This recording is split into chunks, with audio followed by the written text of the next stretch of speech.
There are also questions about what Sri Lanka knew and when. Could these attacks, in fact, been prevented? Joining me from Austin, Texas, is Fred Burton. He's the Chief Security Officer at Stratfor, a geo-politics research firm.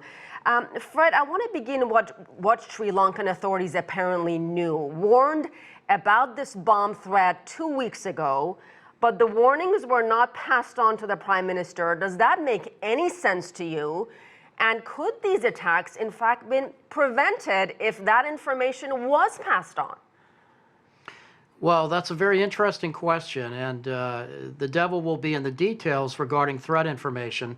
I know from my days as a special agent with the State Department investigating acts of terror like this, that literally after the fact, you usually will find intelligence nuggets to indicate some pre-indications and some warnings. But when you get right down to it, what was the nature of the intelligence information that was known to the Sri Lankan intelligence services?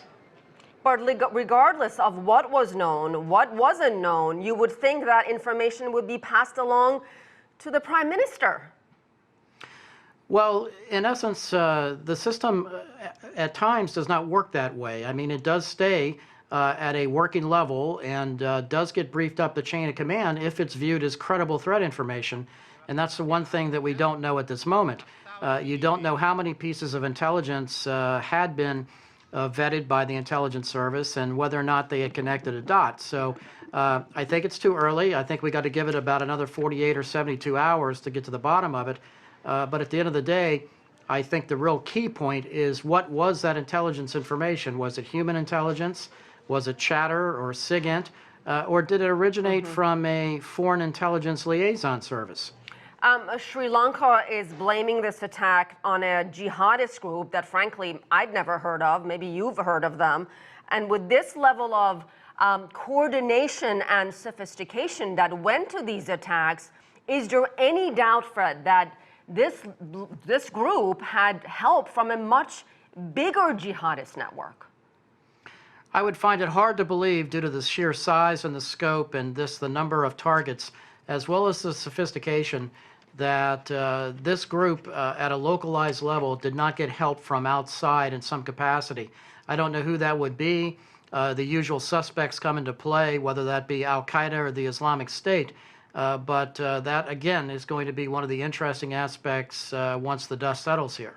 What about the fact that there's been no claim of responsibility? Is that surprising to you? Not really. Some of the more sophisticated groups at times will take a while before they let that claim of responsibility known. I'm somewhat surprised we haven't seen a half a dozen or so actually claim credit for the act, even though they had nothing to do with it. Another aspect of this that's going to be fascinating will be whether or not they actually got the bomb maker, because it's been my experience from investigating these acts of terror that that's really the key person that needs to be neutralized in some capacity, either captured or killed. Sri Lanka has sought international help. Can you talk to us a little bit about what U.S. and its allies can do to help Sri Lanka in this investigation? Sure. I've been out on numerous kinds of foreign liaison assistance in these kinds of acts of terror, and that's coordinated through the U.S. Embassy in Colombo. The State Department's Diplomatic Security Service will be involved. Forensic help, for example, from the FBI, as I understand, has already been put into play. The scope of this kind of event is extraordinarily difficult to manage, not only from a crime scene perspective, but just from the forensics as well. You have so many different crime scenes to try to sort through that each one has to be thoroughly vetted and so forth. So I also would not be surprised if the British Security Service is not helping in some capacity as well. All right, we'll leave it there. Fred Burton, thank you so much.